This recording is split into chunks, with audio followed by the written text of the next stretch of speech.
This episode of Linux Action Show is brought to you by GoDaddy.com. And by Ting.com. Head over to last.ting.com and save $25 off your first device.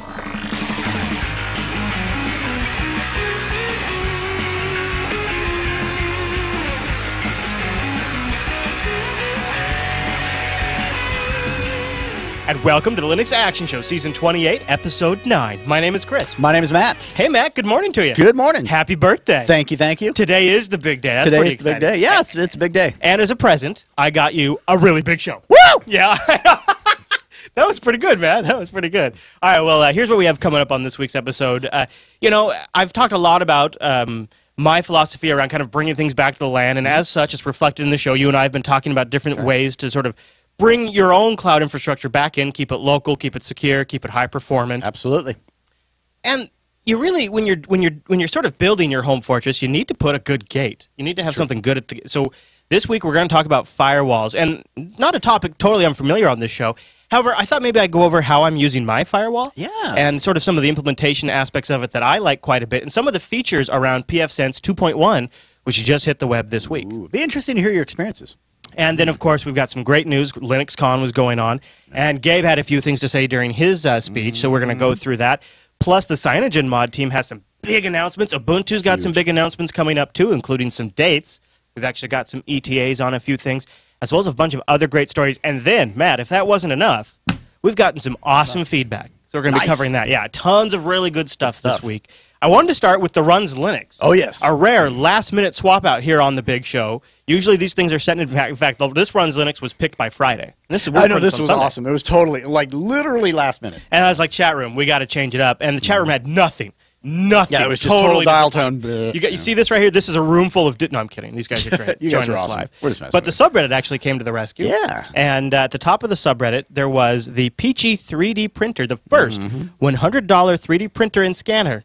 And it runs Linux. Nice. Now, this is a Kickstarter project. It's got 894 backers. They were going for $50,000, Matt, but they're actually already sitting at $118,000 with 28 days to go. So I'm going to watch this and see if this is something I'd want to back. Let's check it out. In my hands is the Peachy printer, the world's first $100 3D printer. With practically unlimited build volume, extremely high resolution, and a new, inexpensive resin, it's by far the world's smallest 3D printer, making it truly lightweight and portable. And on top of all that, when combined with the camera, it will be a 3D scanner too. Whoa! So for you audio listeners, we're getting some pretty cool visuals of them, I guess, assembling it. Yeah. I mean, that looks pretty great. I like that. Its music is pretty rocking. Yeah, definitely. It definitely adds some little excitement to it. So they just printed that. I see. So that is the actual printer. Holy cow. That looks like a display case, but it's the actual printer. Wow. I mean, I don't know what I... That is really cool. Totally make your own D&D days. Doesn't this look like you could? Doesn't this Right. This looks like it should be in Star Trek. Better yet, make your own dice and go to... No. Make your own dice. Make your own dice and go to Vegas. Nice. I like where you're going with that. Don't load those things. All right, so $100, you could print things like gears. Right. Small objects. I guess... origami type like material. I don't know what you'd... So this is where I'm at with 3D printing. It seems like it has the potential to be sort of revolutionary, right? Sure. Like it could change everything for everyone. I guess you got to start at a small scale, and maybe you build something by a lot of small parts. You could do that. I mean, if you're taking a Rector set point of view, yeah, you could do something pretty cool. Yeah. All right. Well, so there you go. This little guy. Let's see. Keeps nice. Using completely new methods that don't require the same expensive parts. I built my own galvanometers using a simple coil of wire and a magnet. A tensioned thread replaces the need for shafts, bearings, and springs. I wrote a script in Blender 3D that causes the sound card in your computer to drive the home-built galvanometers via your headphone jack. Wow. Eliminating the need for an external microcontroller and a digital-to-analog converter. Wow. Man's got skills. This turns out to be extremely accurate, as most sound cards are 16-bit, meaning the signal going to the printer has a resolution of over 4 gigapixels. Oh my god. The resin floats on top of salt water. So I created a drip system that feeds salt water into the print container, causing the resin floating on top of it to rise. This replaces the need for a rigid frame, stepper motors, and the electronics to drive them. I then needed to detect the level of the resin, so I created a switch by placing 2 metal contacts in the way of the drip feed. I wrote some code that detects the connection made when a drip hits the 2 contacts That's Ubuntu. via the microphone jack on my laptop. Even in a small container, it takes over 1,000 drips to rise the level an inch. And that gives this printer a Z resolution that is easily less than 1/1000th of an inch. This is incredible. Yeah, this guy is The unique really approach that I took done to his designing the Peachy allowed me to replace all of these expensive, I'm blown bulky away. parts. That is kind of one of the most amazing things I think I've ever seen on Kickstarter. Yeah. If I think about it, I mean, he's taken these super complex systems and totally boiled them down into something that is cheap to deploy and Well, he probably doesn't fairly sound solid. like some marketing guy. I mean, he actually did something compelling that is just like mind-boggling. Yeah, I mean, he not only just made a 3D printer, but he was solving an array of issues and problems and challenges along the way. And as you sort of simplify it down and you take out a lot of those moving parts and you bring the cost down, I mean, you know, the other thing we have to keep in mind is the global perspective of how this could play out in a bunch of different countries. Oh yeah, and, it's essentially. I mean, the way he's talking about it's bordering open source hardware. I mean, really, it's got a lot of aspects of it. 28 days to go, and they're at 118K now. Because imagine if he blew this up into a bigger situation where you're not having to print just small stuff. You can, Right. 3D print yourself. And we've seen the 3D printers that can print 3D printers, which is a great concept. Clearly, right? Like, That's like GNU, right? We're getting so close to the replicator, Matt. It's kind of ridiculous. It's like I can't just like get any food out of it yet, but once I can, then we're really going to be I set. need a television. I'm going to go to the 3D printer. Yeah, no kidding. Right. All right, well, my desktop app pick and the spotlight this week are great. Yes. One of the desktop app pick, man, I'm going to be really curious to get your take on because you and I have kicked around video editors on Linux for a long time. Yes. But I really do mean kick them around, too. Yeah. Like literally, there is actual boot prints on a lot of them. Speaking of kicking, I'd like to thank our first sponsor this week, GoDaddy.com. Woo! Now, GoDaddy.com is really kicking your business up a notch, and they're kicking everything up a notch, including the deals. When you use the code SHOW199, yeah, show, like the Linux action show, SHOW199 when you check out, .com for $1.99. $1.99. You know, it's funny, too, is this came up. I got a text message last night from Jean-Claude Van Damme. And, was he using that new interface on his arm? You know, like where he's got the whole robotic He's thing got a going on? militarized version of Yeah, Google Glass, that's actually. awesome. Yeah. Well, he's a time traveler. Oh, well, And clearly. So he was in the data center scoring us some .coms, and I get this text message. Doodle-doo. Chris, are you there? And I write back, yeah, I'm there. Who didn't recognize the number at first, sure, right? yeah. Who's this guy? So I write him back. I say, yeah, Chris here. And he says, well, so this is Jean-Claude. Oh, hi, hi. I just call him Jean. Sure. I say, hi, Jean. He says, so get this. Jean-Claude, big red hat guy. Big red hat guy. Really? Yeah, yeah. He's a redhead guy. I would have seen him as kind of like an OpenSUSE fella. You never can tell, right? And GoDaddy has a lot of red hat, but he was sitting there at the console, and he's up against a Debian box, right? Uh-oh. And he's trying to do a yum command because he's trying to hackser to get us these .coms for $1.99. So he's texting me. I said, John, just call me, right? So dude calls me, right? He's got a headset built into his Google Glass Tactical Edition. Google Glass Tactical Edition, Matt. He's got a headset. He's talking to me. So I'm walking him through the app get install. I'm getting him all set up with the nmaps and the telnets and the SSHs and the all that good stuff. Oh yeah. So we got a whole new batch of $1.99.coms for you guys. If you go over to GoDaddy.com, use the code SHOW199, or even better, just click the banner in our show notes. Perfect. When you click that bad mamma jam, it preloads your shopping session with $1.99. $1.99. Also, by the way, additional domains or additional years, just $9.99. And I'm still running it myself, and I love it. I mean, I should have done this so long ago. It's just awesome. There you go. So thank you to GoDaddy for kicking it up a notch and giving us some great deals. You guys go over to GoDaddy.com, use the code SHOW199, and we appreciate you supporting our sponsor because that keeps them sponsoring us. That's right. Keeps this show on the air. I had a thought. Now, I wonder how the man keeps his Google Glass attached to his head. Is he going for the headband, or is he going for rivets? I mean, if you're a real man, you're going to do rivets, right? Clearly. Yeah, well, so it's That's how I would do it. So he's got on the one side where he's got the camera mounted, which is a 4K camera because it's the Google Tactical Edition. Clearly. That's a 4K camera, and what you can't see is you kind of see it over his shoulder just a little bit. There's a really big battery pack back there for the camera. Oh, right. Yeah. So, so there's your power source. Yeah. But, as far that's as actually bolted into his spine. That's important. Yeah, that's because he's hardcore. Yeah, yeah.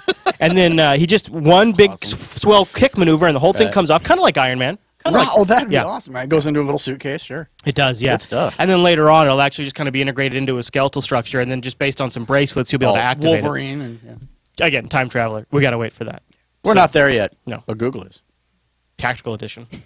All right, Matt. Well, I want to talk about Flowblade, our desktop app pick. Now, it is a little weird to have an episode where we're going to get into the nitty-gritties of some firewall features and then talk about video editors as the app pick. I acknowledge that. Sorry. But here's the thing. This came out on the web recently, and I just want to talk about it with you guys. Exciting. Yeah. So I did a little test edit. Okay. And I thought I'd show it to you. Are you ready? I am ready. I'm definitely interested in this. I was pretending like I was doing a full-fledged edit of Linux Unplugged. Okay. Now, I didn't have clips for Linux Unplugged, so I took actually a clip from last. But so here you could see if you see here, it's got, if you're familiar with Final Cut X, you'll kind of immediately notice that it has sort of a magnetic snap aspect that Final Cut X has become really big for. Right. Which I actually, for my particular type of workflow, like quite a bit. So you'll notice if I put this up here, it automatically bumps everything down. If I move it down here, it moves stuff back, right? If I trim something right there, it'll automatically bump everything down on the timeline to And I kind of like compensate for that. it. Yeah. So here, I'll play this. Here's a little bit. You can see. So I've added the music. Well, except for I'm looping it right there. Yep. So you can see I've added the music separately. So and I could delete the music. So here it is. If I go in here and I remove this, you could. If I remove this, see, it's a little wonky. There you go. Yeah, there we go. So now, see, no music, right? And I can. It'd be like. So one of the things I do in editing is I do the music separately from the actual recording. Anybody that watches live, except for actually Linux Unplugged, we do that live. But see, I could. So then I could add the music in there on a separate lower track. They have different audio tracks here. But I'll show you one thing that kind of. There's good aspects to it and there's bad aspects to it. It's weak on any kind of powered transitions. Like if I. Oh, is it really? So like. So you're basically going to have to render and then go to like something like Kdenlive or whatever. Coming up on the show. Yes. See now, instead of being able to do a transition, popular topic here on the Linux Action Show is firewalls. Just a hard cut. Oh, so yeah, right? Because I mean, like an open shot or Kdenlive, you have a number of more choices. And then another example would be like, say I wanted to do transition music right there. Maybe I had like a bump that I wanted to insert in here. Yeah. I can drop in the bump right there. But now if I tried to drop in music right here to kind of go with it, it's kind of hard to put it where I need it to go. However, I mean, there's probably ways I could work around it. I was able to get some keyframes figured out. It does have a library of filters that aren't too bad. It doesn't have any audio processing effects in here, but it does have video processing effects. Or what it does have for audio, I should say, it does have some audio, but what it does have is like just volume and stuff. But does it have any fade in and out? That's the only audio I do in video editing. I do everything else in Audacity. Not that I could figure. Like I was hoping like I could go in here and like maybe like grab the corner of this little clip and drag it. Fade in and out's kind of a must. I mean, that's a minimum. So this would be like maybe, you know, the beginning of what... Could be something very cool to watch. This could be, exactly. Over time, this could work out to be pretty great. It just kind of depends on where it goes and how much time the developer has. And, you know, one of the first comments that we've seen about this online is, you know, here we are reinventing the wheel again. But it needs to be reinvented because a lot of them kind of hit their stride as to where they're happy. Like Kdenlive's a great example. It's a solid editor. But it's kind of hit its stride. It's fairly happy where it's at. New additions happen to a degree. Usually just polish. It's not really going any higher. So new editors are a good thing. I'm hopeful because I would say this is probably, I do like the workflow for this and the fact that, by the way, those clips I were playing each one was a different format. Right. So, and it's all playing them beautifully. That's important. And one of them was ProRes, which is a very high-end Apple codec, which is until fairly recently not done well on Linux. No. And so the fact that I can take a ProRes file, which is a very common industry standard format for high-resolution capture, and drop it into a Linux video editor, and it really took no other work than that. I just added it to my bin and then drug it down to the timeline. And it's not like the other editors where it nags you about, oh, it's a different such and such or so and so. Right, right. Yeah, or I have to re-render this or whatever. God, like that. Premiere used to have to do that. I hate that. So Web Update has a pretty good write-up on it, and you guys can find out. It does have, like, as far as like volume, like individual tracks. Well, that's good. Yeah. I just would like to, and you wouldn't want to do your audio mastering in a video editor, but it is nice to maybe have like a compressor or a gate that you can just throw on the audio. That would be nice. Well, hell, I mean, just for audio transitions, a fade in and out is just that's not even an option. That just for even family videos, you need that. Yeah, I did not see any fades. Yeah, that's just really. I'm sure it's coming. I'm sure it's coming. Yeah. But that's something like I use them, quite commonly. It was pretty nice, though. It was very attractive. I was pretty pleased with as far as I got within just a couple of minutes. So I thought that was pretty great. Yeah, it's good looking stuff, and I'll be interested to see where they go with it. And I love the fact that it's not nagging me when I'm bringing in different videos. That's very cool. I'll definitely be. I've got it installed, and it's in the Arch user repo. So cool. As new updates come out, I'll load them up and keep checking it out every time I see it show up in my update list. Good stuff. All right, so the spotlight this week is something I'm just going to pick to put in here, and I'd love to hear your guys' suggestions, especially for community-related Linux events, something that doesn't get enough attention in the mainstream that we could spotlight here on the big show during this segment. So this week, LinuxCon 2013 just kicked off, actually just wrapped up. Yeah. Wrapped up. Big conference. We're going to cover some of the stuff that came out in the news segment. You probably, if you've been reading the headlines, heard about Gabe's speech and the future of gaming on Linux. And you probably also heard Linus Torvalds being interviewed about the NSA. Did you see that clip? Oh, yeah. No, and he shakes his head yes. Yeah. That's not really the answer we wanted, but okay. Yeah. So LinuxGizmos.com has a post that they put up 2 days ago called 12 Keynote Videos from LinuxCon. They just went out. It's nice to, you know, so LinuxCon is really good about posting these videos up, the Linux Foundation. And they make them readily available rather quickly. But now you have somebody that pulled them all together. So the couple some context there. I thought maybe I'd pull out a couple that I thought was good. IBM had one on next generation workloads, which is about their big data and Linux. And you know, IBM just announced they're going to invest yet another $1 billion into Linux, and this is a huge part of that. HP had their talk on OpenStack. So Chris DeBona had what 5 years of Android has meant, where he downplayed every other single person's role in the mobile industry and made Google to be the people with ultimate vision and sight. But it's still a good talk. I mean, it sounded like 25 minutes of him shilling. But if you're into that, you can go watch that. State of Linux from Jim Zimmelman from the Linux Foundation, which is awesome. And then, of course, the one that we'll be featuring more later in the show, Linux and Gaming by Gabe, Newell from Valve. You can watch the whole thing. We'll have that linked in the show notes. And then one you don't want to miss is the Linux kernel panel, where you just basically get to see a lot of softball questions thrown through Linux kernel devs, but good ones. They asked the NSA question. I like the They asked the NSA question. This just would have been a great follow-up to that NSA question is, are you serious?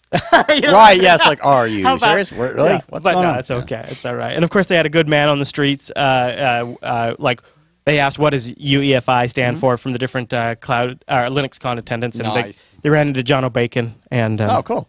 Yeah, good stuff, yeah. That's all all linked. You know, I've tried getting Chris on the show years and years ago. I interviewed him for an audio program. I probably just blew that, didn't I? No, you're good. Ever since he joined Google, it's been harder and harder to get a hold of him, so you're fine. Yeah. There's a lot of story there. Last time I saw him was at Linux Fest Northwest. He did a Google presentation then. Pretty good presentation, so it'll be interesting to see how this one turns out. Yeah, it was a good keynote. But now that because Android wasn't a thing then, though, so it was a very different presentation. It felt a little revisionist when I watched it, but I suspected it probably. But then again, it's good to see it from Google's point of view, and it's definitely interesting to. He really highlights some of the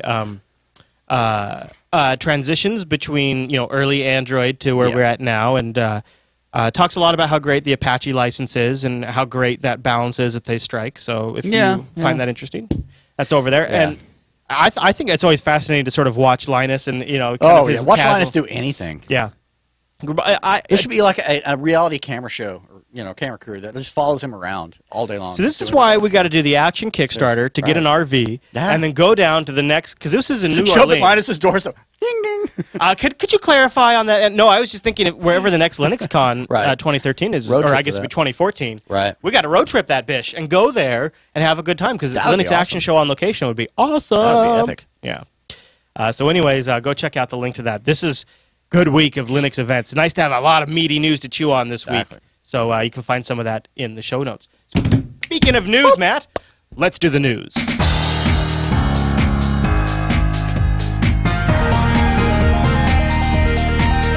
Hey, it's the news, and this episode is brought to you by Ting.com. Matt, Ting is mobile that makes sense. Actually, Ting is my mobile service provider, Matt's mobile service provider. Right. And, dude, is that a case for the note? That is a case. That is slick looking. Oh, man, that is nice, Matt. Can I touch it? Absolutely. Oh, wow. That's the way to do it. And it magnets both ways. Oh, yeah, it does. That is nice, dude. See, that really makes that a practical little carry-on. Okay, so loving it. September is a great month to join Ting. Now, Ting is my mobile service provider, Matt's mobile service provider. One of the great things about Ting is no contracts, no early terminations, and of course no overages or penalties. Ting has a really unique way they bill you. They break out your minutes, your text messages, and your megabytes, and then whatever bucket you fall into at the end of the month, that's what they'll charge you. And they've got it all broken out on their website. You can go to last.ting.com to get more information. Average bill is about $22. You can see you can just plug in and kind of get an idea of what you want. They got everything from extra small to extra large. Oh man, 3 gigabytes. That'd be nice. Oh, and I have a little data storage. I actually went over my my plan, and rather than rolling me into the next one, I got an email saying, you know what? We're not charging you anything extra for it. We're keeping you in the original. Really? That's awesome. I was just like, wait, what? Yeah, that is so cool. Whoa. So, first of all, one of the reasons why I think now is a better time than ever to join Ting is they just lit up, I think something like 36 new LTEs right here. 34 more markets just got LTE turned on. They have a goal of something like 200 million people by the end of 2013. They're in growth mode, dude. Yeah, big time, big time. Right now, a bunch of stuff just went on in Texas. And when you combine the wonderful Ting LTE service with the great Ting customer service, like for example, you can call them between 8 a.m. and 8 p.m. over at 1-855-TING-FTW, and a real person answers the phone. That's right. You take that LTE service, you combine it with something like, you've got your HTC One, of course. I love my HTC One. Ting just rolled out the Moto X2. Right on. Now this, I think, I think this is probably the phone to get now over the HTC One, because this is about as close to a Google innovation phone as you're going to get. You've got Google working with Motorola directly. It's got the good combination of features versus good battery life and performance. It's like they're striking that sweet spot that mobile needs to strike, and they've got it in black and in white. You say, you know what, self, I deserve this, but there's maybe one little thing holding you back. Maybe your service provider has you locked into one of those awful early termination fees. Nobody likes those. Ting's got a solution, Matt. Ting's got a solution. A lighter.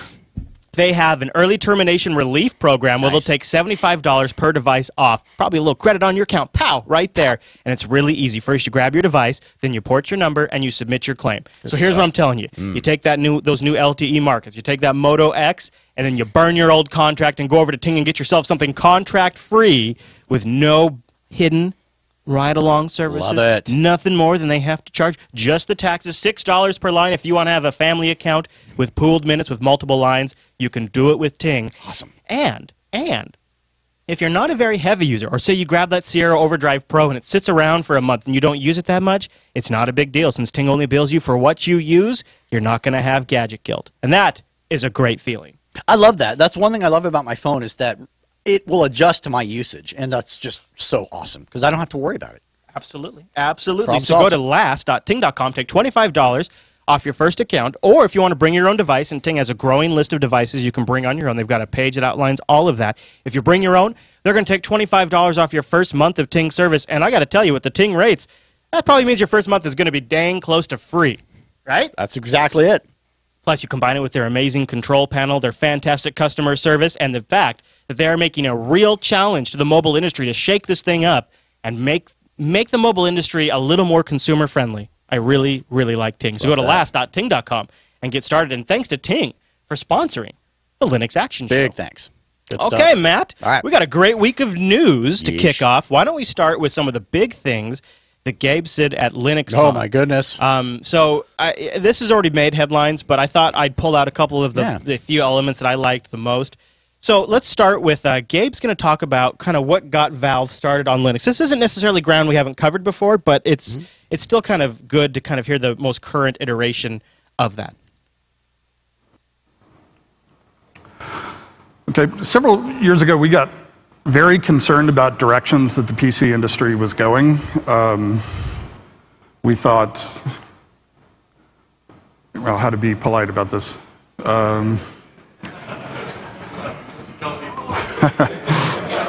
So we thought that there was, well, we thought there's some bad thinking, and you know, that there were these new platforms that were starting to emerge, and they had this nice characteristic that you could control access to those platforms. If you didn't like competing with Google, you just didn't let them ship on your device, or you could determine how often that they could update. You could have a lot of control over things like pricing and other characteristics, and that was a very seductive opportunity, which I think led to some poor decision-making by some of the key actors in the PC space. I think that the way that they should have responded is very much to key off of the strength of, the openness of the systems we had, and to sort of double down on that rather than going the other way. So, and obviously there he's talking about Microsoft, and he's talking about app stores. He's talking about integrated tablets that come from one manufacturer that run their custom software stack on top of it, pointed at their app stores. And to be clear, I am beginning to believe we could include Ubuntu Touch in that category. I think so. I think that's kind of where we're headed. Which bothers me. Maybe I'm wrong, but that does bother me. But but Gabe doesn't call anybody out specifically, not because I think he's trying to play politics, but because what Gabe is saying is this is bigger than Microsoft and Windows 8. He's speaking a universal truth. Yeah, and he's talking like low-level things that fundamentally make an industry move in a certain direction. Okay. Which is very insightful. Gabe believes that locking down the PC industry is partially responsible, too, for its recent decline. A lot of people blame that on tablets. I blame it on a bad economy. Yeah. He says that decline has not really hit the gaming industry that hard because the PC is open. That's true. And because the PC is open, they've seen new types of innovations on the PC gaming side that's been pushing customers to continue to buy games. In fact, Steam's overall business is up something like 70% every year, even though the PC sales are in decline. He talks about that a little bit. On the other hand, PC gaming seems to have been immune to this downturn.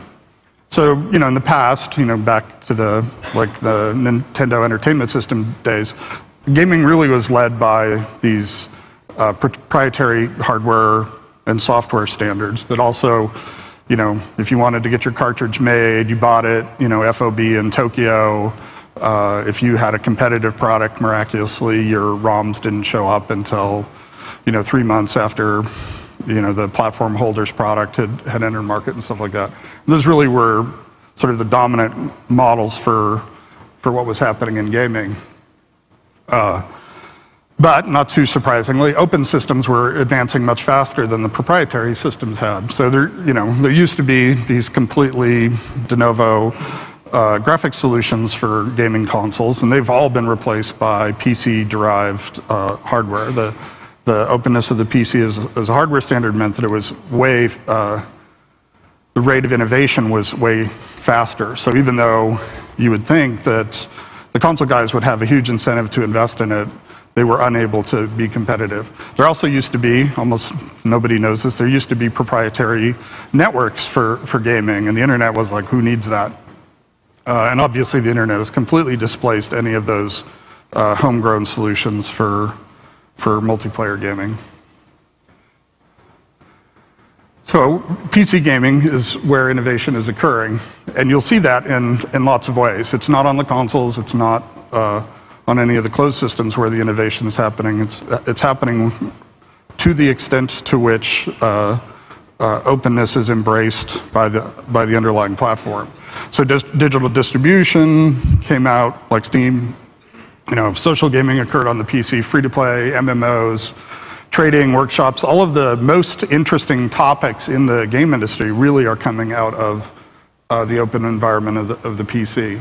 So in spite of seeing year-over-year unit declines in PC sales, on the gaming side, we're seeing huge increases. So, the data I'm most familiar with is ours, but, we're going up 76% year-over-year. At the same time, PC unit sales are getting double-digit declines. That's an interesting perspective, isn't it? So 76% increase year-over-year is massive. It's huge. And, he's saying to us, this is, first of all, I think an indication that the PC industry is just getting it wrong. Yeah. Right? They're getting it wrong, and where we are getting it right, we are seeing success. We're seeing growth. I think so. Well, and I think a lot of people probably had pretty beefy rigs to start with. Maybe they upgrade their RAM, maybe they upgrade their video card, but for the most part, most of their hardware is staying primarily the same with their CPU and whatnot. And I think games, quite frankly, out of the box these days especially, have a lower barrier to entry than dropping a whole bunch of cash on a brand new computer, especially when it's going to run games. Yeah. So, if you've got a rig that works, you make it work. So then later on in the conference, he says Valve has seen their own games by watching their own games that like they have iPad apps and stuff. He said that the app stores, by their very nature, add just this layer of friction, even if it's a delay or if it's certain hoops you have to jump through. And he says even Valve, with all of their resources, comes up against these massive delays that kind of that push their timelines out. And he says one of the things that's crazy about this, and he looks at like the Steam workshops and stuff like that. He says we are seeing an absolute massive, unbelievable explosion in user-generated game content as the software becomes available for users to generate games. And Valve's games are very good at this. What he says is he's seeing a rate of innovation in their own community faster than Valve could ever compete with. And he says we feel like we're more competitive than almost any company out there, and we're being trounced by our own users because of this open nature. Well, I think it's great. So the first step, embracing that. Oh, here. Well, yeah. I mean, this is so. To that point, I think you could draw a correlation that if you embrace open development in your community, you can see a connection where as software development became more mainstream and as the internet became more mainstream, open source development started exploding at a rate that commercial companies couldn't. Absolutely. So you could see how Valve is sort of seeing now a parallel in the gaming industry. Exactly. And it's to Gabe's credit here that he's catching that. All right, here, I'll let him play this. Was to get a game running on Linux.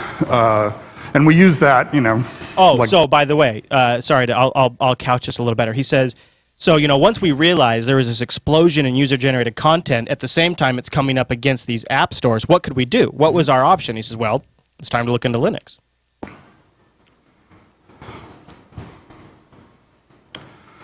So the first step was to get a game running on Linux, and we use that, like developers do, is kind of a sweater thread of issues. So we're going through and it's like, oh my God, it's incredibly slow. And then we go and we talk to NVIDIA and work with them to fix their drivers. And then we get it to the point where it's a lot faster than the Windows version. It's like, okay, that's great.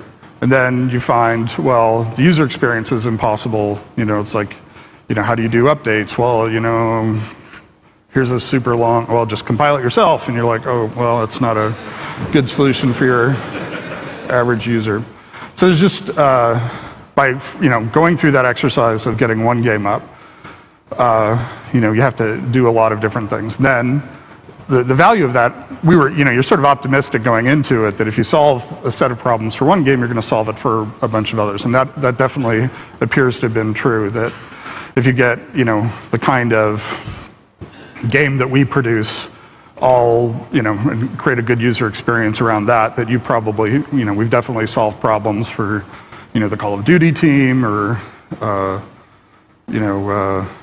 Unreal Tournament or whatever. The games aren't that much different. The key thing is to get it all the way through to customers.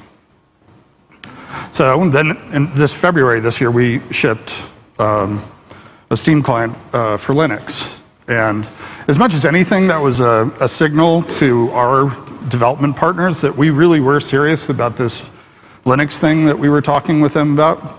And now, today, we have 198, at least when I got on the plane, we had 198 games that were running on Linux. About 200 games now. Wow. Wow. So, helping make Linux successful also involves a bunch of other things, as you all know. We have engineers who work on SDL, which was an open source project started by another Valve employee, Sam Lantinga. We're a contributing member of the Kronos group. One thing I don't think we've talked about is we're actually co-developing a Linux debugger. That's in addition to the work we've been doing with the LLVM people. Wow. So when we go out and talk to developers and say, okay, if you can pick one thing for Valve to work on the tools side to help make Linux a better development target for you, what would it be? And they always were coming back and telling us to work that we should build a debugger. So we're working with another company on building a Linux debugger. But these are useful things to do to help move things forward on the developer side. So I'm pretty excited about that. That's because crazy. Now he's getting to our next news story next. But here's the question we need to square is, to me, here's a fantastic prime example of a commercial company selling commercial software on top of Linux, but to do it is broadening and strengthening and enhancing the core of the open source infrastructure. Well, I mean, the meat and potatoes of it is they're investing big bucks into making these new things happen that probably might not exist at all without them, and will, in fact, as you said, strengthen the underpinnings. You know, Gabe and Valve had to look at that and go, somebody needs to do this. This is an opportunity waiting to happen. And you got to wonder if maybe it doesn't have something to do with a little bit of something to do that we are speculating on Monday. So tomorrow morning, according to the countdown on the Steam site here, tomorrow morning in 22 hours and 55 minutes from this recording, Valve is going to make a new announcement on their website. A lot of people think it has to do with the living room thing. In fact, I do. Polygon reached out to Valve and asked a spokesperson, you know, what is this about? And in a follow-up email to Polygon, a Valve representative said, we'll be talking next week about the steps we're taking to make Steam more accessible on the television and in the living room. Oh, that's a console. That has to be. It has to be, right? Steam box. Maybe they start with a controller. Because you see 3 things right here kind of make me think 3 different things. 3 items, maybe? Or 3 pivotal points, like 3 items within. I think it's going to be a console because it just makes sense. You know, bypass all this disc stuff and all this other physical media. I'll be honest, Matt. If this is a Steam box, I mean, if this is like a box like now, see, the thing is they say 2014 in that title there. They say the Steam universe is expanding in 2014. There's probably nothing I'm going to be able to buy in time for Christmas. However, I got to zoom out here. Steam, respectable brand name with awesome cloud sync services. You buy your game on one platform, you can play it on others. That's already in users' minds. They already have tons of accounts with active credit cards on file.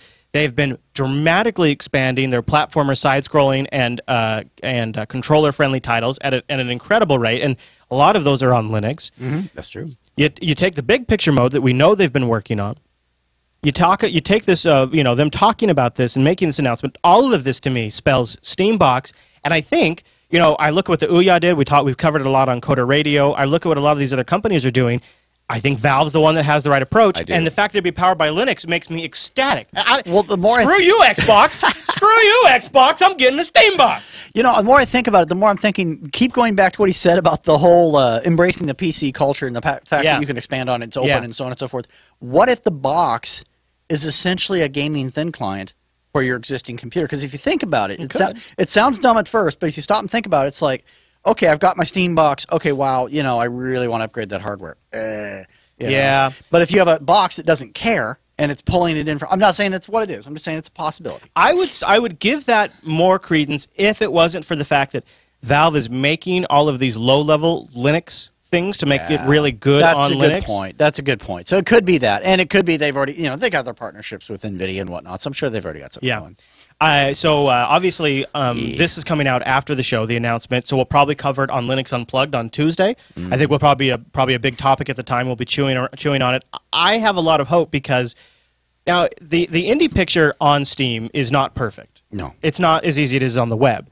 But it is so much at this point in time dramatically better than the indie developer options on the Xbox 360 and the PlayStation 3 that if Valve, with Steam Greenlight and these things can get smaller software developers an avenue to get in the living room and they can use Linux to do it, thousands of developers will jump on that opportunity. Well, and that whole embracing the community thing and all the extra content and ideas that they're bringing to the circle, I think that's something that Xbox and PlayStation will never have. I don't think they'll ever get that, and that's going to be their edge. So you look at it now, the days where you needed a special console because maybe you were going to use a PowerPC chip and you were going to use VRAM that the ATI only made for your rig and a special custom-done NVIDIA or ATI chip or whatever it was, those days are gone because now we can get a Core i3 or a Core i7 in a small package with 4+ gigs of RAM using Linux, so you have the operating system level taken care of.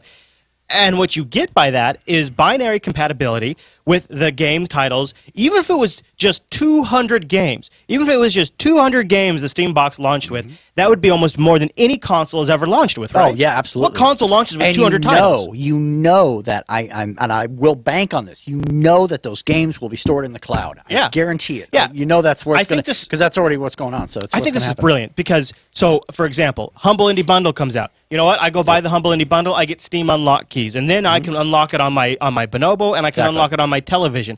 It's going to increase Humble Bundle sales. I mean, and it's that kind of openness that sort of allows for a general marketplace to flourish, but giving it a platform to do so on. And this could be brilliant. After watching that keynote, we've got the full version in the show notes.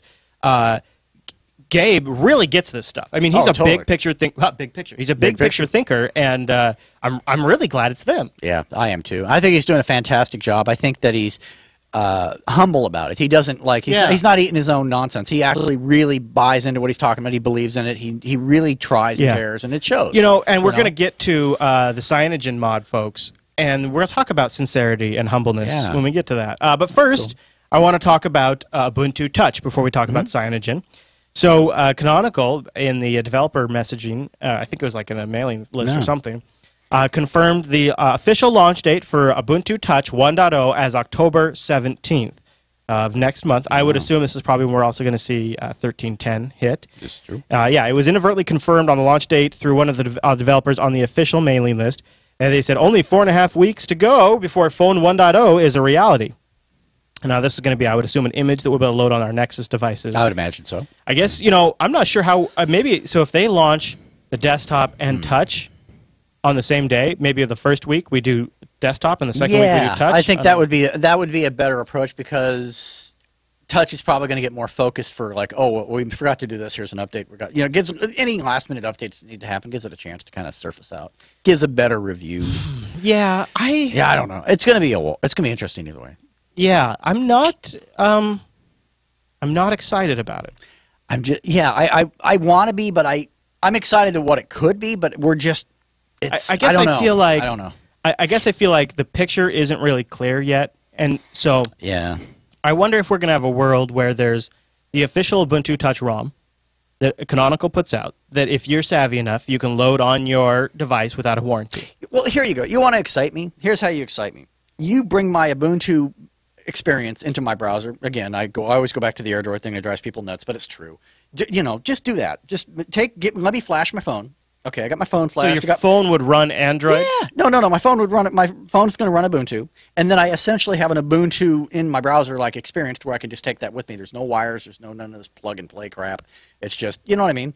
So I would go. So I guess where my concern it would be is interesting. I go to layer down, and I think we're going to have this official ROM, right? And then, but that's not what. If this operating system sees success and deployment, it'll only be the 1% that are running this official ROM. Everybody else will be running the carrier's ROM that is pre-flashed on the phone and might not represent anything that looks like Ubuntu Touch as far as we know. That's true, but that's where I'm concerned. Early days kind of experience, though. I mean, just it's a little more compelling than. I don't see a success. So okay, and as it is, it's just you know. Here's where the disconnect for me is, Matt. Canonical wants community contribution. Canonical desperately wants the community to be excited about this. Yeah, they do. What is the benefit to this being a successful product? Maybe Android needs a challenger, and I will grant them that, and I give them credit for that. But if this is a carrier bastardized operating system, we could be in a worse situation. That's why I think they kind of shoot themselves in the foot. No, that I agree with. Now that said, I'm going to try it out, and I'll run it, try to make it my daily driver for a little while, just kind of give it a full go. Maybe my mind will be changed once I have it in my hand, and I'm I guess it would be okay if they let the carriers just go wild with it up to a degree, but there's certain critical parts that aren't touched, that are not to be touched. I guess we'll just see how that plays out. The ecosystem would be an example. However, the apps are handled or whatever, that sort of thing. Just common app store. Common app store. I mean, you want to brand it like an NASCAR. That's fine. Just don't get into the hardware. Don't get into the. And let me change that. Don't lock it down. Yeah, don't install apps I don't want. That's a big one with me. So probably Ubuntu's Touch largest competitor is going to be Cyanogen. Yeah. So if Cyanogen ROM is a custom ROM that you've been able to flash to an Android device. I've run it on several Android devices. There's one available for the HTC One, one for the Note 2. A lot of people love Cyanogen. I used to run it on my Evo every single day. They have made a huge announcement. They've raised $7 million from investors, and they have launched Cyanogen Inc., a private company that will be the overseers of a new initiative, or sort of a reboot of initiative to sort of commercialize Cyanogen and bring it to manufacturers, bring Which it to was devices. so needed, because otherwise it was just a hobby thing. Right, it was honestly. just yeah, it really was. It was another techie 1%er thing, and I hate it's to another use that it's another analogy. open moco. I mean, really, that's really what it was. So $7 million is big. This is big news, and it's kind of like a lot of people initially. I got a lot of. We had a thread on the subreddit. I got hit on G+ and Twitter. People like, hey, you Chris, in Unplugged, you were just really digging into Android recently. Right. Does this address your concerns? We're moving it away from Google, right? We're adding advanced user features, sort of freshening it up. Hopefully, be a little more current. Following. I think it does. I think it's an incredibly exciting opportunity to say, okay, here's all the things that are wrong with Android. We're going to be a corporation, granted, but at the same time, we realize and accept and understand that our partnership with the community is freaking critical, and we're not going to piss that away. And I think they get that. I really do. So there's been a little bit of drama around this, and this is exactly what the Cyanogen folks didn't want. And unfortunately, it's one of those things where, based on the way Steve and others have responded, Steve, I believe he's the runner of the Cyanogen project. Sure. Their response added fuel to the fire. And this is something Canonical has been slammed for too, is this contributors agreement. Where when you contribute to the project, they are allowed to relicense your code to a proprietary license, say, so from GPL or something, right? Well, that's so. And see, for me, it would depend on why. If they're doing it to cover their butts from being sued, I understand. If you're doing it to be more competitive and to potentially take away my freedoms and my rights in some way, then I might have a problem. So context would matter to me. I think it's one of those things that doesn't actually matter to end users at all. No, end users don't give a rip. What it is so take like Julian here, Julia Loom, or I'm not sure, GL. Sure. He's the creator of an app called Focal. All right. Okay. So I got it now. It just hit the Play Store today. By the way, it used to be the CyanogenMod's camera app. Oh. So instead of using the crappy built-in Android app, which basically every OEM replaces until later versions of Android, they would use Focal. Now, here's Focal, and you can see it crashes immediately on my HTC One. Doesn't even start up. Right. Focal has got sort of a mixed reputation. Some folks love it. Some people have exactly what I have, where you just immediately crashes when you hit the start. So, that said, he's a little upset because as part of this commercialization process, they're taking his contribution to what was an open source project for a free operating system to offer an alternative to Google, and they're relicensing it. So he said, I got a Hangout chat from Kush, who said, and that's Steve, saying the Focal would need to be relicensed because GPL isn't ideal. And he thought, what, not ideal for an open source project? Yes, Cyanogen Inc. will need to do changes in CyanogenMod's source code because here is another way they plan to finance the project. Customizations for their customers, e.g., carriers. Right. In a future conversation with Steve, we reveal that they might need to put hardware-specific enhancements for some camera devices, and that has to be hacked into the camera app code. Of course, those hardware enhancements are trade secrets, so they can't be published back into CyanogenMod's public repositories. They have used the contributor license agreement as an argument, saying that basically they could do anything with my code since I submitted it. So you have somebody who's contributing because it's an open source project, because it's free, and then they have this little clause they can take and say, all right, well, now we're going to close source this. We're going to give it to the OEM. After it's already been submitted, so it's kind of like... And then actually the way it looks like, the way they actually got the code, he might not have followed their contributor agreement because they actually forked it right from his GitHub repo. So they actually might be violating the agreement. But anyways, you have this situation where when you go to play this game, you got to get a little dirty. And CyanogenMod is now going to start to get a little dirty. Is this going to be a bad thing? I think we have to wait and see what plays out. Yeah, so far, the Cyanogen team has really sort of done a piss-poor job of handling this. Basically saying, oh, let me grab some popcorn and watch the drama. Yeah, this is why developers should never do PR, because you suck at it. I'm sorry. I'm just going to put that out there. And this is an example of it because that's what they're doing. Their customer relation damage control, whatever you want to call it, spin doctor. The point is that they don't have they're not dealing with this appropriately. And what's going to happen is now we're looking at it, is this a one-time event, or are we seeing a common occurrence? And is this just one person who's spoken out? Meanwhile, could this be a common problem? Yeah. And I just don't... Somebody tell me what the incentive is to have a community write all of your core applications for free and then not pay them and then take it all and close it. Like, that makes Android look Could Canonical or someone at Cyanogen contact me and tell me what freaking incentive these developers are supposed to have? Because these people are creating open code and then you close it up, and their incentive for creating code is the fact that it's open source. Well, and and what happens, especially if that's not, especially people that have maybe already submitted it to like previous options or whatever. There's a lot of, it could turn into kind of like a class action thing. I mean, if you're not careful. I don't know. I'm not a legal guy, so I don't know exactly how that might work, but it sounds like it could get messy. Best case scenario, no one's submitting stuff to you. Worst case scenario, someone sues your butt. So, basically, I think I think the developer should just make Focal a little nicer, put it in the Play Store for $1.99, $3, and make some cash. But speaking of Cyanogen, they could have a winning recipe on their hands. It looks like Oppo, which is a hardware manufacturer, who is about to announce the N1 on September 23rd, tomorrow. Yep. They might be the first hardware partner with Cyanogen. So CyanogenMod might already be out of the gate with a hardware partner. Wow. There's a little teaser video. This is Steve, the guy behind the Cyanogen. Interesting. Inc. Hi, Steve from CyanogenMod here. I'm looking forward to attending the Oppo event in Beijing. We have exciting news ahead. Whoa. Oppo N1. And chat room, maybe you guys can help me out with some of the cool features on the N1. It's I've heard everything from replaceable camera to a back touch sensor, super nice display with almost edge-to-edge glass, gorgeous design. I mean, the N1 looks like it could be one of the most beautiful smartphones ever created. And the rumor mill is going crazy over this announcement. And now, if you combined one of the most elegant pieces of smartphone technologies with CyanogenMod, right? I mean, especially that whole build your own phone thing. You know, they do something like that. That'd be crazy. Oh, see, this is what I'm saying. And it's like that's never going to happen. That's never going to happen. But even close to it, even just a little. You know, yeah, maybe you might be right. That'd be. I mean, it feels like we're moving a little closer now. The N1 is going to be like this totally tight packaged up, little device. I mean, it's going to be a real. It looks really, really nice. Yeah, I'm trying to pull up a. Here we go. There you go. Here's some blurry photos of what it's supposedly going to look like. It looks pretty hot. It's got a. Look at that glass. That's almost goes all the way to the very edge of that screen, and then there's the little buttons there. So, nice. You combine a really, really nice piece of hardware with an OS like this. This is the winning combo. I mean, this is what Canonical tried to pull off by doing Indiegogo. Yep. But this is looking a little more real, a little more local. Yeah, it's a little more controlled. Definitely a little better. And it's going to be interesting to see how it all pans out, but they definitely need to, before they go any further, get someone to help you with your public relations. Yeah, it's not working for you. They first tried by suppressing the story, and then it just kind of spun out of You control. can't do that. I'm telling you from experience. All right.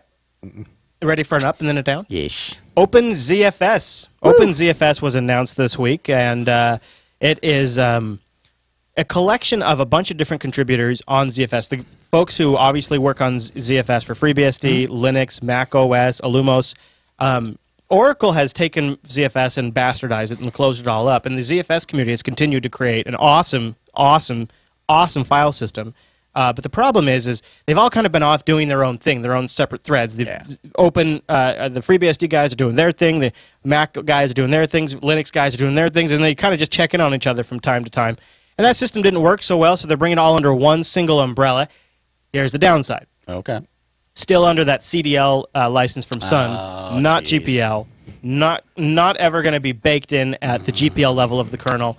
Lots of solutions to getting ZFS on Linux these days, and this is just going to keep those, growing and getting stronger. Right. But it doesn't change anything for the access to ZFS at the kernel level. And really on Linux, I would like to see ZFS. I'd like to see every live CD have ZFS. Oh, yeah. Every distro have ZFS. That'd be awesome. I mean, really.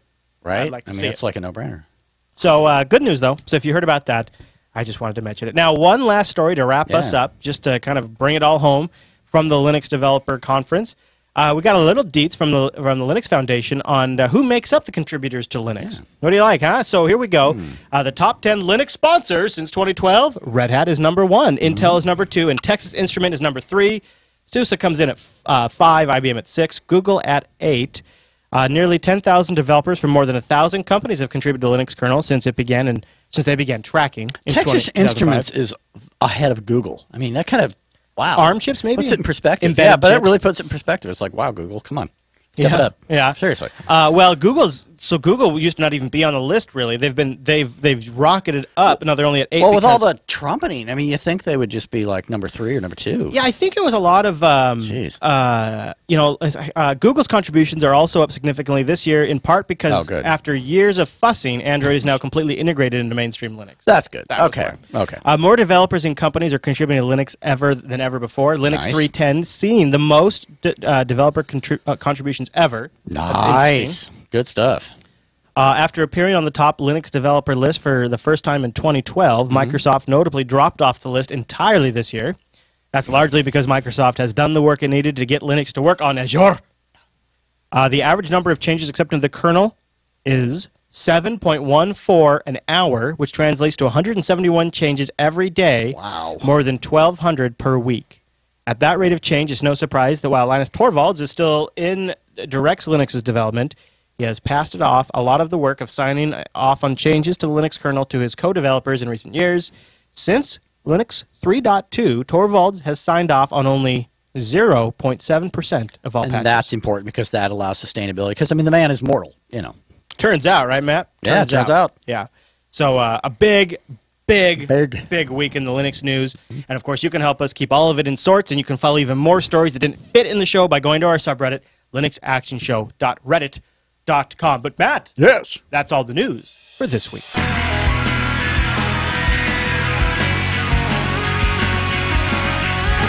It's time to talk about firewalls and how I've set up my firewall at my house. Fortress Chris, I like to call it. Nice. But first, I want to thank our segment sponsor, System 76. Love it. System 76, creators of machines born to run Linux, born to run Ubuntu. And it's cute watching all of the folks on the internet who think they know how System 76 builds stuff. You guys have no idea the amount of work and customization and thought that goes into every System 76 computer. That's right. And boy, has that never been more apparent in the Leopard Extreme. That whole R&D department thing, you know, that's just they don't have one of those. Oh wait, they do. Yeah. Look at this. I mean, it shows. Look at this Leopard Extreme. First of all, this is a workstation for a professional, in my opinion. Yeah. Big old fans on the back, and they're using this Corsair water cooler. I've got an earlier iteration in the machine right over in our studio right there. That's nice. And the nice thing about this is, I believe I haven't seen it myself yet, but it's water cooled. But instead of having to have a big old radiator rig sitting on top of your case, they do it through the back 120 millimeter fan. So they have a radiator that's attached to that fan, and that's how you cool. And that's nice. So you take one big fan, and it cools both your CPU and your case, and it works great. I've been using it for several years in a rig in my studio. They've got swappable drives right in there, which I love.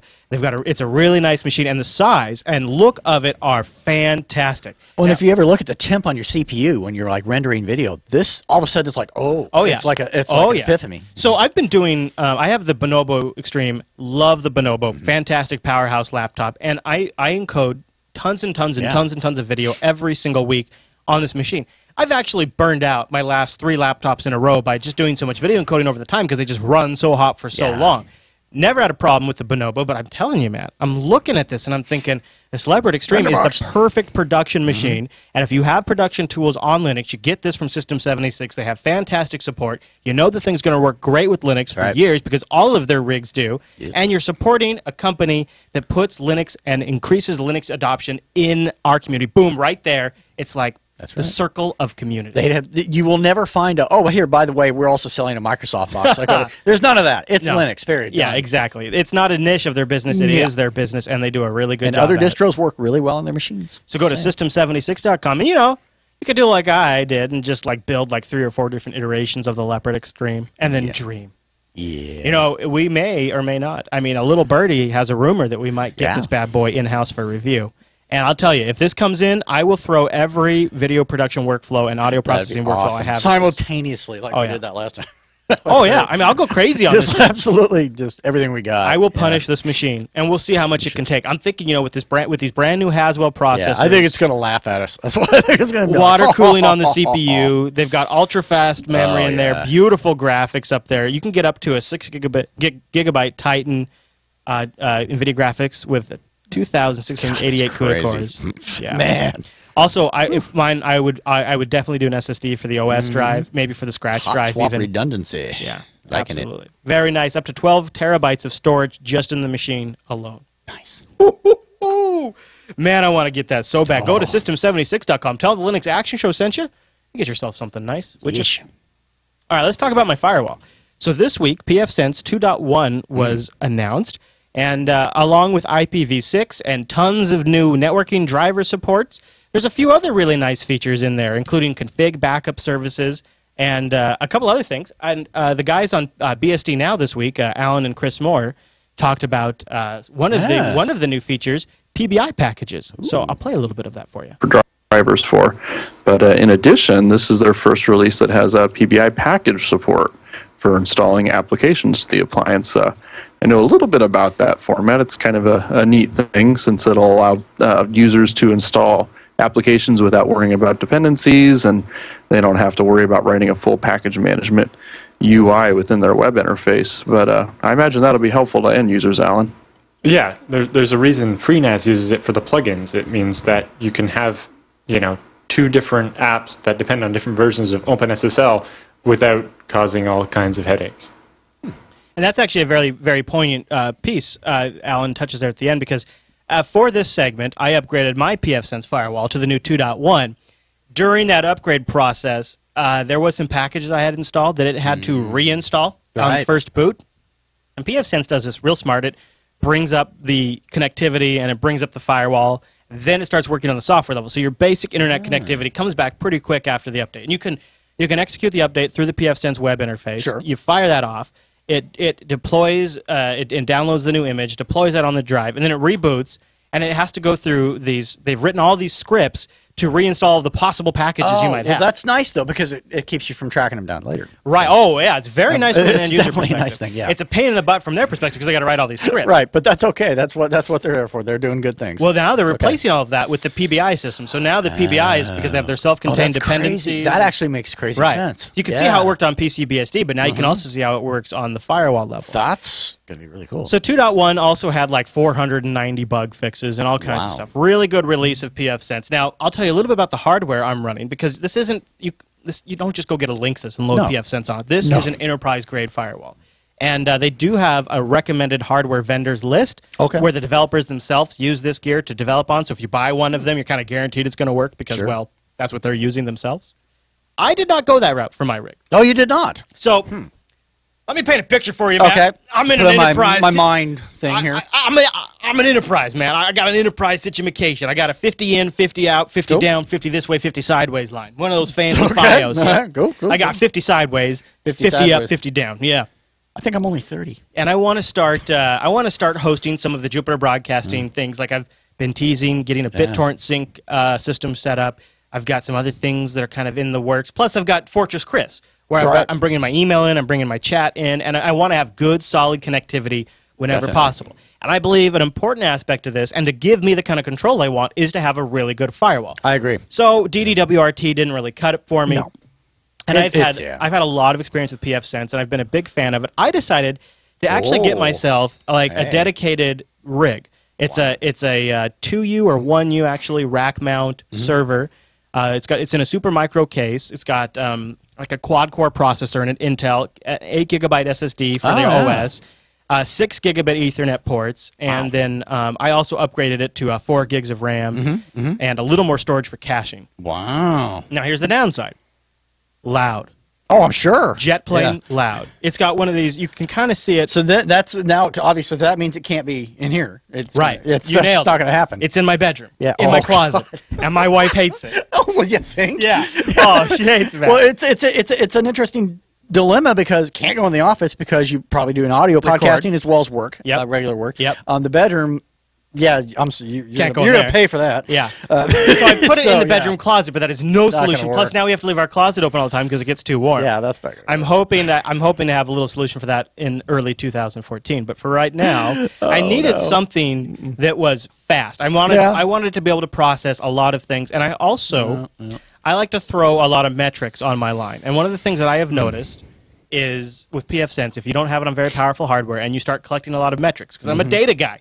Oh, yeah. You start getting a lot of metrics collected, and pfSense can start to get a little wonky. So I wanted to have plenty of processor power, and that meant heat, and then that meant loud. Yeah, you get your metrics, but you lose your peace of mind. Yeah, maybe I should water cool that rig. I mean, depending on your needs, there's a lot of different. I mean, there's even like embedded switch type, maybe even fanless pfSense devices that are, totally stealth, totally quiet, and probably just as functional. I wanted to work in a space that I'm familiar with. That's x86, that's pfSense. Sure. So the other thing too is if I was like going to be like a legitimate all grown up business, pfSense also now offers a gold subscription. Oh, so they take $99 per year. Well, that's cool. And then you get access to like their auto config cloud backup service. You get pre-publication of docs. You get that kind of stuff. All kinds of fun stuff there. Yeah. And you get a gold star on their pfSense form. So I don't have that. So is it safe to say that your closet closet runs pfSense. My closet runs pfSense. Yeah. It's interesting because my file server runs FreeNAS and my closet runs pfSense. I'm a practical guy. Your house is really coming together. I would oh, bummer. There we go. Oh, there we go. I would grant you that there are ways to do this under Linux, all of the stuff that I'm about to talk about. Yeah, sure, absolutely. There's a way to do everything under Linux, but still. But it's kind of nice having it all. Well, I was going to see. I messed up my links there. So I thought maybe what I'd do is I'd show you a couple of the elements on my pfSense setup. Yeah. Because you can do with pfSense. You can do all kinds of different things with it. And one of them that let me drill in here. One of them that I like quite a bit is I'll just start with my favorite, and then we'll just kind of jump around. Graphs. Oh yeah, so you're a big data guy, so instantly they got you here. Yeah, so you can, got you covered. And they have a package system on pfSense where you can go in here and you can just select different packages. So here's my installed packages, and you have available packages, and it goes and it pulls them down from there. And this is your PBIs in action, is it? I don't know if all of these are PBIs but some yet, of them maybe. but this is where you'll get it. Yeah. Okay. Like I think one of them in here is Asterix. So you can install an Asterix server on your. Yeah, you see. Clearly, we need. Yeah, every house needs this. Yeah. DNS obviously is a good one. Yeah, sure. Git, you can make it a Git server. You can make your firewall, which is nice because like if you have a limited amount of space and you got a powerful enough box, maybe if you're doing Fortress Chris, you need a Git server. I mean, you might. You really do. So one that I installed was their graphing system, and so here it is. It's RD Graphs, and we can look at my traffic, and I can say look at LAN, look at whatever. And you can see, like, I bet if we dug around here, so here's the one-day view, kind of get an idea of when we're most active on the internet in the house.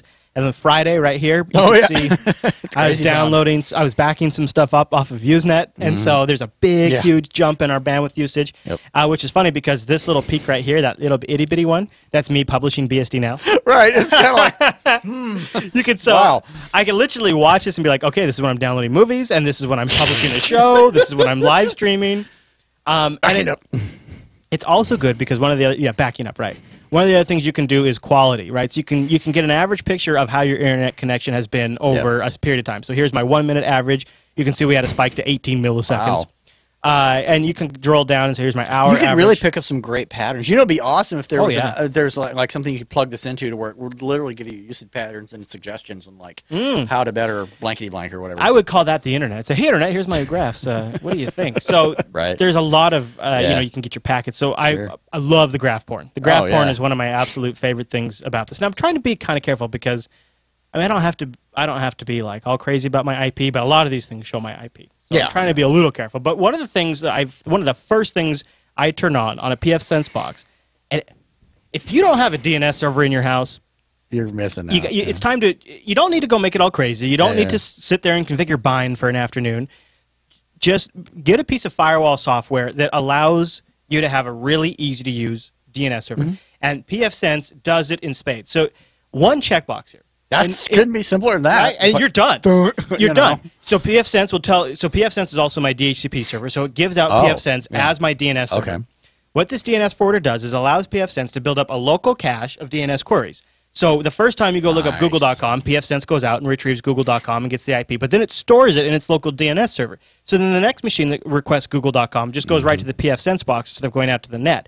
But one of the things you can do is you can go in here and you can specify your own rigs. Oh, so that's cool. I have my AP, my wireless AP in there, so that all my devices, I can just ping HomeNet AP, and it responds. Well, and again, as you pointed out before, a lot of stuff you can do on your own if you want, but I love how it's presented here because it's so simple. Yeah, I mean, it's really like oh, you want to add a device? Okay, here you go. Enter the host name. You put the so I could put the Bonobo in here, and my LAN is HomeNet.LAN, right? I put the IP address in here. And I got an email this morning that said, I'm having a hard time with getting my machines to connect to my LAN XMPP server. Oh, it's because they don't know how to resolve each other. Right. So it's missing that component. You could put your Plex server in there. I'm even considering adding my Rokus. Yes. Because the app on Android, I can't tell them apart. Yeah, they all just say Roku, right? I mean, so if I actually named them and it did a name resolution, it would say Roku Living Room, Roku. And I could also just type in Roku Living Room. Or just Living Room. Yeah, right, totally, yeah. So there's a lot of, once you start doing it, or, like my wife's computer, I can throw that in there, and then when I need to SSH into her desktop, I don't have to, look up her IP. So it makes getting DNS set up on your home LAN so much easier, and it gives you so many nice advanced features once you have that. I like of course, it's got a fantastic firewall UI, very simple to use. Here, I'll show you creating a new rule real quick. So this is create a new rule. You can go in here. You can say, from this destination to this destination. You can actually, let's see, where is it? There's even a spot, advanced, I think, where you can say, only accept this packet if it's from a Linux box. Right. Source OS, right here, advanced source OS. OS type for the source is Linux, FreeBSD, Windows. So you can say, if this is traffic coming from a Windows box, drop it immediately. Right. Don't even go away. Bye. Been fun. It's been fun, guys. How great is that, right? Yeah. So, Love it. if you, now, in reality, what would you use that for? Well, what you would use that for is if you knew that you were going to be connecting to your home network and you would always be doing it from a Linux box. Yeah. Why even allow a Windows box? That removes that whole problem from ever being a problem. So it's funny, but it can also be very useful. practical. Yeah. Another nice feature as a parent is scheduling. Right. This piece right here in the Linux space, because Timekeeper is bye-bye and all the other stuff. Yeah, it doesn't work. So this is. And what's great is that's cool. This applies to the iPads. This applies to all the computers. It's not based on a single unit. It's the whole network. Yeah. So I can go in here. I can say, on Saturday nights before the Linux Action Show, shut everything down. Dude, and you don't have to have the conversation. It just happens, right? Right. It just happens. Roku's not working. And I can generate reports from it, and I can have a reoccurring shutdown. I can have it a one-time shutdown. So here's the $10,000 question: can you do it by device? Because and not that it's mandatory, but that would be really cool. And it might be a future plugin. I don't know if you can. You're right, because that would be like, put the kid's MAC address in there, something like their IP. Yeah, exactly. MAC address them is usually, unless you got static IPs. But yeah, it's loaded with traffic shapers. All your standard firewall stuff. So you could. It's like Comcast Play at Home. Right? Yeah, I could say also, the other thing you could do cool. actually with their traffic shapers, you could say between these times, dial down Netflix a little. Oh yeah, so they can still get it. You're just not. Yeah. You're not getting Super HD. Daddy's got his Usenet, right? So dial it down, kids. You're getting SD for an hour because you got to totally. Yeah, I think probably something that might be of an interest to some folks out there. I got a whole list of things. I mean, dynamic DNS, it'll automatically update DNS. Yeah. Obviously, captive portals. So if somebody joins your Wi-Fi, you can have them redirect to a captive portal. No more Sputnik server. Yeah. Say here's the rules. Yeah. And I was in a Sputnik space for a long time, and that would have been much better. Here's a neat one. It's just kind of cool if you think about that. A lot of times people will configure their firewall to be remotely accessible, like through some sort of advanced means. And you can list all of the machines on your LAN that you want to be able to issue wake on LAN packets from the firewall. You can log into the firewall and remotely turn on the computers on your LAN, which is great for if you need to get to services, something like that. So it's got wake on LAN support. Yeah, nice, it's got nice based on MAC address. As far as VPNs go, you got IPsec, L2TP, PPTP, and of course my favorite, OpenVPN. And you can be an OpenVPN server, so that way you can accept OpenVPN Once connections. Again, you don't have to configure it; it's there. You just do it. Click. I mean, really, all the defaults. That's cool. That I like. That I like a lot. The other thing that's nice is you can be a client. So if there's a VPN server you want to connect to, so you can pretend like you're in a different country, so that way these artificial geo IP limitations that people put in, like BBC iPlayer. Or now, Netflix, a lot of these features you're showing me, are they? Is this already by default, or are these additions that you've made? So no. This is by default. So that's really wow. And if you do an OpenVPN at the firewall level, you will VPN your entire network. So every device on your network will go through that VPN, which is that's just great. Yeah, I like it. And again, like here, I'll show you the UI to set this up. Is it's stupid. You put in the server address. You don't even have to put that information in. You put in a description, and then really you just specify the network ranges, and you're done. It's like can you fill in a box and read a description? I mean, it's really straightforward for the audio listeners. It's really awesome. I might be playing with that OpenVPN thing. Yeah, I think that might be fun to check out. So let's see a couple other things. And your box that you got, I mean, looked like it was pretty reasonable. You know? Yeah. Oh yeah, it was like that's like $200. Well, and for all the functionality you're getting out of it, it's like instead of having like a box for each one of these things. It's this math makes sense. Something else that's kind of nice, and there's two different spots where I'll see if I can bring them both up, because there's two different spots. Universal Plug and Play recently has kind of been getting beaten over the head with insecurity issues. Oh, yeah. Lots of problems with it, and it gives you a really good UI to control your Universal Plug and Play, to also see what rules are being created by devices, to clear those out, and so you can kind of strike Clearing out old rules would be a big thing with me. Yeah, that would be so you can nice. strike that balance of still having the convenience of like Xbox Live getting out and Skype configuring itself correctly without exposing yourself to potential attack. Mine's a mess. Nice. Oh, it's bad. That's like 3 pages of crap. You got to have good UNP hygiene, and it helps you do that. Yeah. Let's see. Unfortunately, I had a good list of stuff, but you've covered some really good stuff here, though. I feel like it's like you're really hitting the stuff that, like, for me personally, that I'm like the OpenVPN thing is awesome. The universal plug and play cleanup stuff is just huge with me. Yeah, and these are features I really care about. So and then once you get it all set up, maybe it was the update that broke that a little bit. Could be. Once you get it all set up, though. Thing. Yeah, I think it is a caching thing. Once you get it all set up, really easy to manage the backup. Nice. You can back up just certain things like your DNS stuff, or your DHCP stuff, or your packages, or your performance data, your RRD data. And it looks like you can do all of it too, which is me. I like to hit things with a sledgehammer, so I probably just back the whole thing up. And so literally, if I was going to move this to a quieter box, I would hit the backup here, deploy the new box, and then hit the restore here, and I'm done. Like a Leopard Extreme.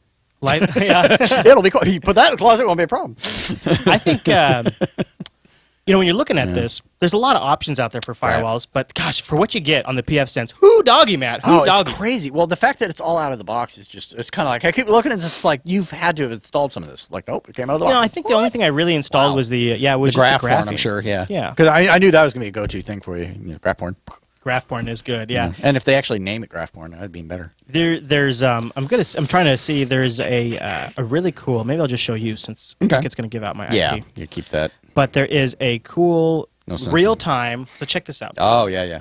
This is a real-time graphics, like little page you can just leave up, and it'll give you a real. So right now, the house network is sending out 800 kilobytes constantly because of the live stream. Oh, sure, yeah. And we're pulling in 800 kilobytes constantly, 600-ish, and I can just sit there and leave this, and it'll build out a live graph on my screen. Nice. And so you can see bandwidth in right now, right there, bandwidth out right there. So it's really a very good summary. It really is. And if I'm watching something, or if I have a big download going, I can just pull this up and I can get a collective picture of what all my machines are doing. Exactly. Like suddenly things start dragging and you're not sure why. You can kind of look at, well, what's going on? Yep. Now there's other really cool things you can install, like NTOP, and then you get all kinds of good information. Oh, yeah. Data. Oh, yeah. You can get a live command prompt in the web interface. That's not too uncommon. That's kind of nice. You can get did I see Snort? Yeah, you can. Oh yeah, you did see Snort. Yes, sir. Yeah, I'm liking that stuff. Yeah, and see, here's my real-time PF top where I can see top talkers and who they're talking to, the amount of bandwidth, 972 megabytes. So that's probably right there our live stream. Wow. Right, we've almost sent a gig to the live stream server. This is really cool. I'm liking it. Tons of good geek porn to look at. I would show all this, but these could be people's private IP, so I don't want to give that out. All kinds. And then also, to top it all off, really, really good logging. And I was a little concerned about the update. I thought, boy, what if this update breaks everything? But so far, I've now been able to update to 2 versions. I've gone through 2 updates of pfSense with really no issue. I had if you got backups, who cares? I actually had one of those scripts that Alan was talking about and Chris were talking about. I had one of those scripts break on me. Oh, did you? Oh. But restarting it fixed it. Oh, that's cool. See, that's where that whole going through the process at the beginning thing. Yeah. And then one other thing I like about the menus is and for audio listeners, as you're pulling down each menu, the selections are common sense. I mean, like if you're familiar with the term, you can find, your leases and whatnot pretty easily. Yeah. DHCP server, whatever. Some of it does require a little digging, but no, it certainly does. I mean, but if you're familiar with it, you'll find it less newbie annoying. You know what I mean? Like some things are just so newbie, they're just kind of painful. You know what? You know what I mean? It's Okay. That is a great way to explain it. It doesn't treat you like you're stupid. It doesn't treat you like you're stupid. It might require a little Googling if you're not familiar with some of this stuff, but it's also structured in the sense that if you go through it, you'll actually learn that stuff. And that's it's really a great learning tool. Absolutely. A couple other nice features I just mentioned. It obviously it'll do a time server for your network, so all your devices will be on the same time. That's and then nice. It'll go out and it'll get its time. Wait, back that up. Instead of going out to the internet to connect to a time server, you're connecting I'm building Fortress Chris, but here's one problem. Holy Buck Rogers, Batman. Is now that pfSense has to go out and get time right? No! If you have a serial attached GPS device, that's awesome. Nice. pfSense will use that to get time from the GPS network and then set the time on your pfSense firewall, and then you can set the time on all your machines. That's when you're hardcore. Yeah. That's really hardcore, but that's cool. And then there's a feature that I can't really show because I'm not utilizing it yet. I don't know if I ever will, but maybe. High availability sync. Ooh. So say you got yourself a real important network, and I've had clients where they just, they can't They don't want any downtime, and that even means if a firewall croaks. Right. They don't want any downtime. pfSense has a pfSync, which pfSync transfers the state insertion, update, and deletion messages between firewalls. Each firewall sends these messages out via multicast on a specified interface using a special pfSync protocol. It also listens on the interface for similar message from other firewalls, and it imports the local state into its table. So you actually have your connection states that are being synced. So if one firewall drops, the other pfSense firewall is as aware as possible of all of the other connection states. That is so cool. So in theory, things like live streams, IRCs would not break, or would potentially minimally break. Right. And again, That's so nice. free. Right? Yeah. Some people in the chat room have asked why is it based on FreeBSD and not something like OpenBSD, because the PF stands for packet filter. That's the packet filter firewall, which is an OpenBSD firewall. It basically comes down to hardware support and what the guys are familiar with. That makes sense. And you kind of see the fruit of those labors now with the latest release. They've synced closer to FreeBSD's current, and they've just like gotten a whole epic amount of new hardware support. That's great. So pfSense now runs on more stuff than ever before. It is a great time to try it out with the new update. They've got gold services if you get in over your head. For $99 for a whole year, you got that to go to. They got recommended hardware. You can download it, try it out in a virtual machine. I mean, it's awesome. Yeah, $99 a year just for what you're getting is really quite reasonable. This is one of the great ones. Like, wow. It's the downside to it, in my opinion, is it's not Linux based. Where it's like something It's not Linux based. something like Untangle, which also just had a new version, Linux based. And different barriers of entry. If you don't even know what a firewall is, you're going, you just want it to work. Untangle's a good option. Untangle's way better because you don't care. You recognize. pfSense, you got to be prepared to put your propeller hat on and go out to Google if you need to. But at the same time, the amount. Okay, I know I harp on this maybe more often than I should, but back in the day when I worked at our local bank, I eventually wound up in the department that managed firewalls. And I want to say, gosh, I'm drawing a blank now. I want to say our firewall hardware was made by Nokia. The operating system was Solaris, and the software level was Checkpoint. Oh my God! One Checkpoint firewall that we bought was $12,000. And if you wanted to turn on VPN services, that was another $1,200. And if you wanted the accelerator card, that was another $5,000. So apparently banks have more money than brains, and we need to be selling servers. Yeah, essentially. I mean, just like, oh no, we're going to give this to you for $7,000. It does better. Awesome. This is we'll give them a deal. And have more. I'm just saying, take back our money. Dude, that's a new money-making opportunity. I'm telling you. Yeah. It's all about being Don LaPree here. And I've probably, in every episode you talk about this bank you worked at. That's not true, Linux newbie. Every other episode. Every other episode. Yeah. But I mean, how many people do you know who are in charge of bank firewalls? I can tell you from firewall experience, this is a very, very, very good firewall. And I've had a lot of clients that have in production too. So Price go is check right, it out. especially at our rates. Yeah, no kidding, right? Check it out, and then go turn on the RRD graphs. That's one of the packages you load up, and then just marvel at your bandwidth usage, and then sort of reflect on how that actually reflects on your life overall. Yeah, it's like, are you spending too much time inside? Exactly. Need a little of the sunshine, That's what I was thinking. It's like, oh, yeah, I've been doing a lot of downloads lately. I should go outside. Yeah. Outside. It still exists. All right, Matt. Well, that's the Linux Action Show's look at pfSense.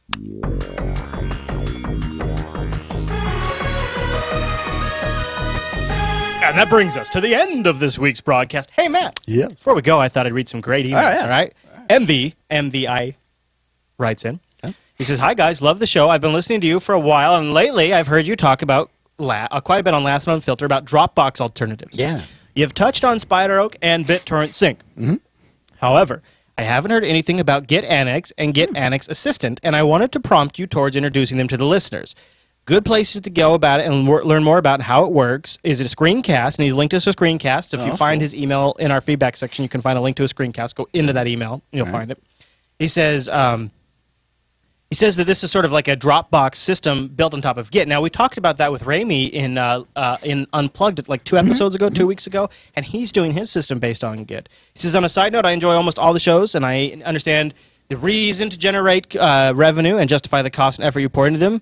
But the super long ads about Ting are killing me. Well, here's the thing. Yeah. We love Ting. Yeah, we talk about what we love. And I want to go on there. He says, is there any way you could do a shorter version for subscribers? No. And the reason is so this is probably a good time to talk about this. It's a good time. The ads don't pay for everything. It's sort of a mix of supporters, donors, people using our affiliate links, which is a big part of like paying like our infrastructure costs. And then the sponsors sort of pay sort of something that all those things by themselves are not enough. It's like financial to keep the lights spackle. on. Yeah. And part of that is like, from a business standpoint, I want to diversify our income sources so that way if one dries up, like, you know, an advertiser decides to discontinue, we're not out of business. So, but the flip side is we're also able to be a little more picky about the ads we choose. That's right. So we can say no. In fact, we do say no quite a bit. And you're not going to see a tire commercial on the Linux Action Show. You know what I mean? It's like it's going to be on topic and it's something we're actually using. And I'm not even going to say who some of the people we've turned around is. I don't need to do that. But I'll just say the flip side of that is when we pick a sponsor, that means it's a sponsor we want to talk about. And the whole reason we do shows is because there's stuff we want to talk about. Yeah. So it's kind of... and we're turning people onto the products. We do get email from new 10 users, new System 76 users that are like, dude, this is freaking great. We love it. It's like it's if we're awesome. going to evangelize they have something, questions about we're going to tell you why we really like it. And we genuinely really do like it. Exactly. So think of it in terms of, instead of getting something that's sort of been a canned commercial that we play every 3 minutes that is completely fake and phony. And I'm not going to mention any podcast networks that do that. But it happens, and we're not about that. It's genuine endorsements. We tell you why we love them. But the flip side of that is makes it a little bit longer. Yeah. But I think it's a cost that it's sort of worth it. Sure. And if you think about the overall length, where we'll have maybe a couple of minutes of sponsors to an hour and a half. Yeah, of it's like content, have you watched Hulu lately? It's I'm really just putting that out there. It's a good mix, and I'm pretty comfortable with our balance between commercial content and regular show content. And I think compared to traditional radio and TV, we just completely blow them out of the water. I think radio is a great comparison because that's about what we're most similar to. So and frustrating. It's just like, here's 30 minutes of commercials, and you're thinking, God, I just want to listen to music. Come on. It's really absolutely. Sad. Yep. All right, so Todd writes in, he says, with all the chat about mobile OSs and options that were discussed on Linux Unplugged, I was wondering what the status of Plasma Active is. I haven't had any time to do any research lately and was wondering if you might consider checking it out for a show topic. I'm really intrigued by this option and really hope it pans out. Anyways, keep up the good work. Loving both shows. Well, we did give it a mention a couple of weeks ago here in LAS. However, since then, you can now actually go get your grubby paws on some images for the Nexus 7 2012 edition and the Arcos G9. Nice. We've got a link here to a blog post that will help you get that set up and flash it. And then you can try out Plasma Active on that Nexus 7. And let me tell you something. If you're going to play around with Plasma Active, do it on an actual touch device. Oh, yeah, I'm sure, right? I mean, it is really, really hard to use on the desktop. There's some workarounds to make it work, but it is such a much more pleasant experience. Touch in device, mobile. yes. PC, no. Yeah, it really is. So good luck. Maybe you can play with it if you got yourself a Nexus 7. Fortunately, I don't see images for the new Nexus device. Which, maybe coming. Yeah. Never know. Miles writes in, Chris and Matt, I'd like to ask for a shout-out on the show to recognize the anniversary of Novalug, the Northern Virginia Linux Users Group. In October of 23, Novalug will celebrate its 20th year in existence. Holy cow. That's awesome. Started by a dedicated and passionate Linux user, Greg Prisby. Hey, look, you put the pronunciation in there. Thank you guys. You get us. You get us. That's awesome. We've been meeting monthly since October of 1993.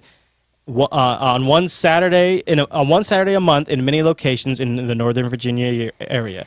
Over the years, Novalug has been a great resource to Minnie and Greg, and the rest of the participants who make it happen every month should be applauded. Many members enjoy LAS, and it would be great to hear you and Matt recognize their efforts. Absolutely. Good Claps job, to you, guys. sir. Claps to you. And you know, we don't talk about lugs enough on this show. My first, well, I never really joined them officially, but I had participation with the Bellingham lug off and on. Oh, aren't they? So, that's what I was. Yeah. You and I are sandwiched. We're yeah. sandwiched between the Everett lug and the Bellingham lug. That's where I gravitated to a long time ago for a while. And the Bellingham lug has been around for like 15 years or so. They've been around since 1998. They put on Linux Fest Northwest.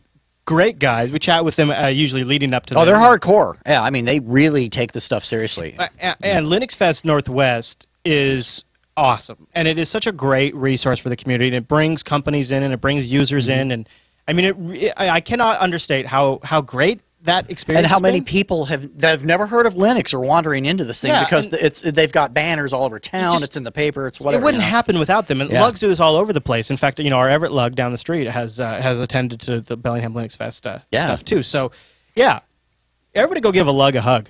Give a lug a hug. And they're also really good for when you bork a Linux install and you don't know why and you need local help. Yeah, they're good guys for that. Yeah, or it's just good to grouse about stuff too. Yeah. Stephen writes in with a question of our time. He says, "Hi guys, loving the shows and have been pleased to see Unplugged taking off.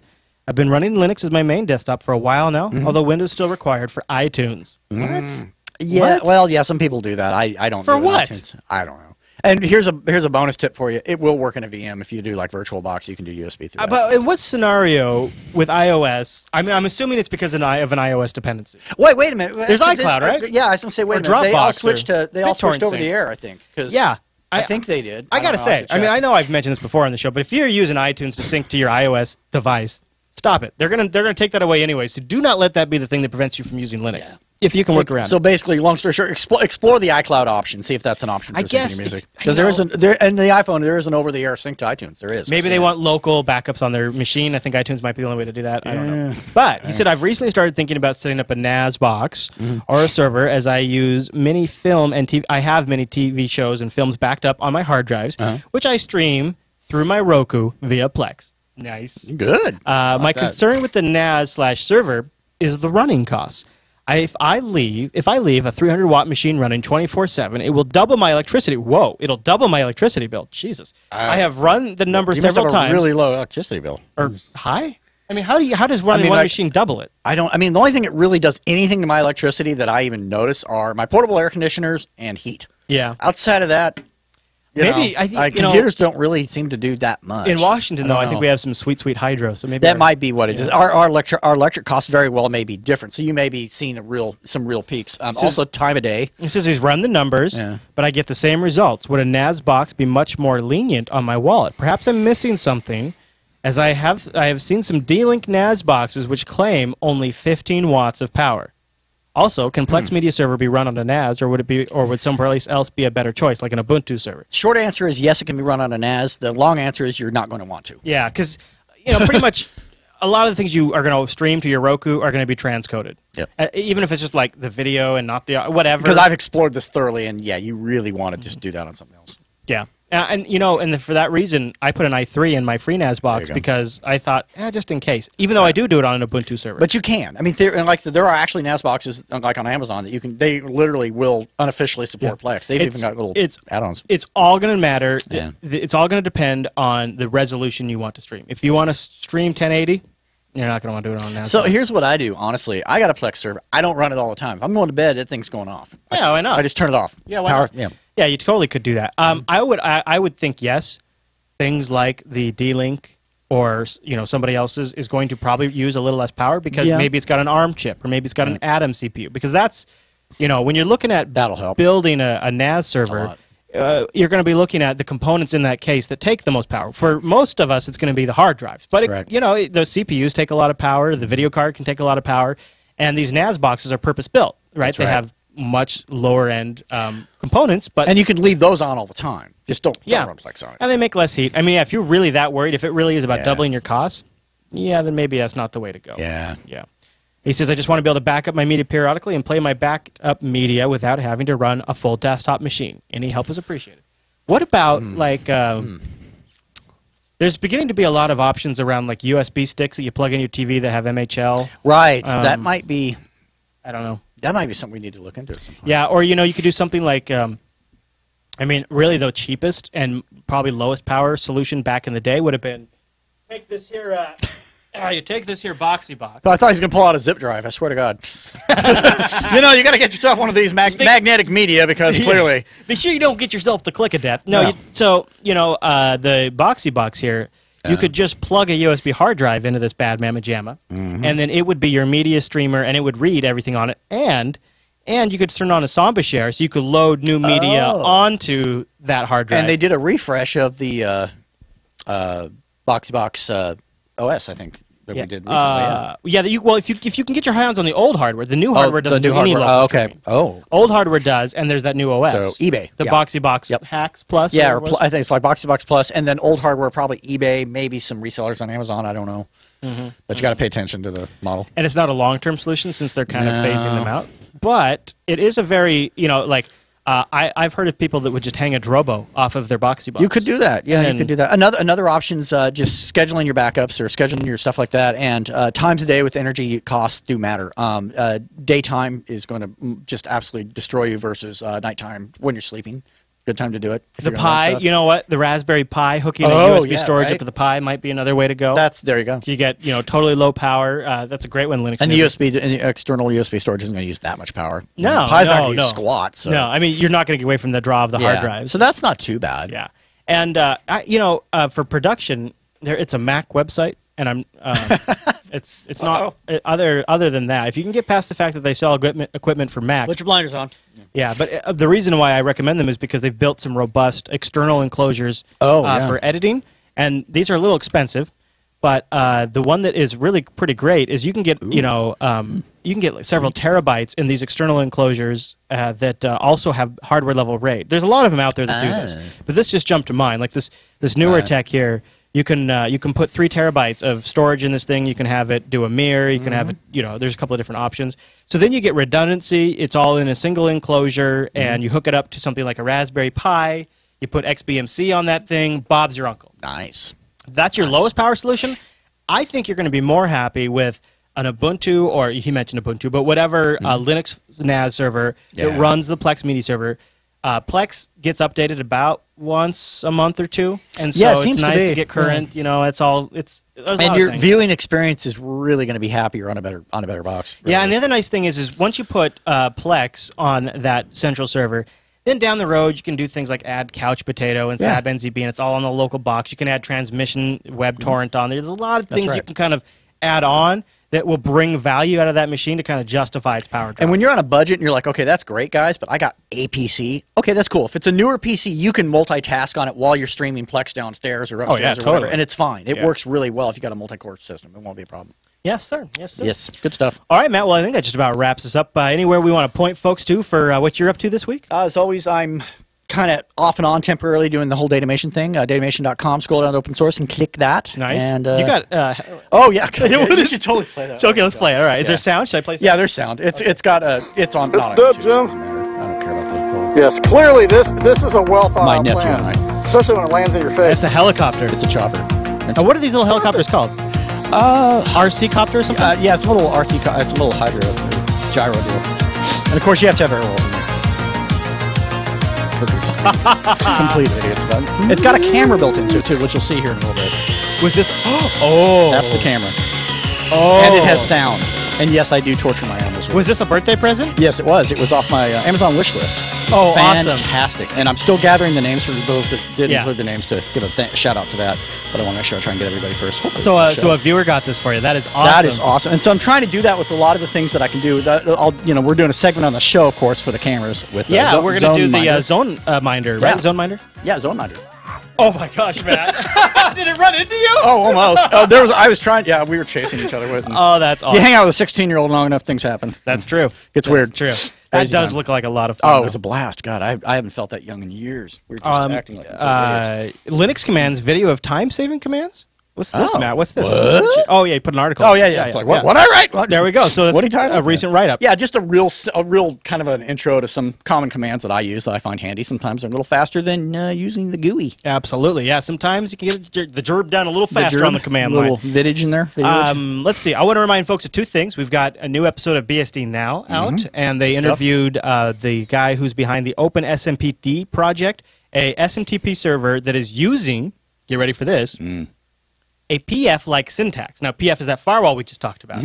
And I didn't even get into this in the review, is the PF firewall uses a very clean language, like accept connections from this IP on this port. Like you literally almost like write a sentence to write the rules. Man. And if you've ever built an SMTP server, sometimes you'll have a config that's 2, 3, 4 pages long, depending on what you want to do. The Open SMTP config that Alan was working on for the review was like 4 lines. Whoa! It's gorgeous. It's all anybody could never configure an SMTP server and open it up and read it. Done, right? It's a very interesting project. It runs, of course, on Linux and the BSDs. And they interviewed him in episode 3 of BSD Now. And so it was a good Less chat. is more. Less is more. Especially when it comes down to the mail server, Matt. Jeez Louise. So we had a great BSD Now. Also, just a quick reminder, we just pushed out new versions of our open source browser extensions for Firefox and Chrome. They do require reauthorization. We pushed them out about a week ago or two. Yes. And these enable things like woot.com, but also make them a little bit better of a citizen online if you click on somebody else's affiliate link. And they also improve integration on the Firefox side. Yeah. So Very it's, decent. I just want to remind folks you do have to re-enable that, and then those extensions will automatically tag your shopping session at like Amazon and Newegg and Monoprice, and then a portion of that shopping session is contributed to our network, and that's in a large And part how where we cool is pay our that? bill. You go to buy something you're going to buy anyway, and without even having to do Help us anything out. extra, you're helping out the network. I mean, that's great. Palskis. Boom. Awesome. All right, well, don't forget Linux Unplugged will be on Tuesday. The Linux Action Show is back here on Sunday at 10 a.m. Pacific over at jblive.tv, which is 1 p.m. Eastern, 6 p.m. UTC. Yeesh. We also have the calendar over jupiterbroadcasting.com/calendar. There's a time zone converter there. You can also add it to your calendar. And in the future, we might have a little JavaScript that automatically just flips it to your local time zone. Nice. We had something close, but then I think it didn't work quite right, so we pulled it off. Oh, But okay. It should be in the works, and then you can just go there, and the calendar will automatically show it in your local time. Good stuff. Hopefully soon. Hopefully soon. And you can also email us, linuxactionshow@jupiterbroadcasting.com, or even better, just go over to jupiterbroadcasting.com, hit that contact link, and then just choose Linux Action Show from the drop-down. And if you still got stuff to say or you want to basically get a piece of our minds, check us out on the Linux Unplugged.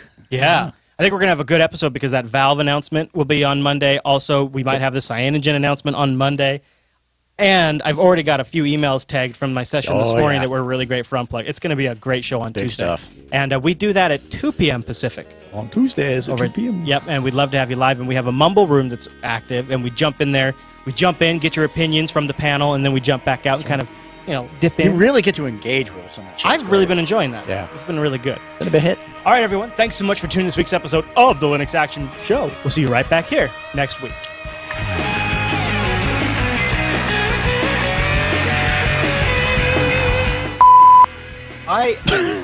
So, you know what's interesting about my life is a lot of things result in shit in my crotch.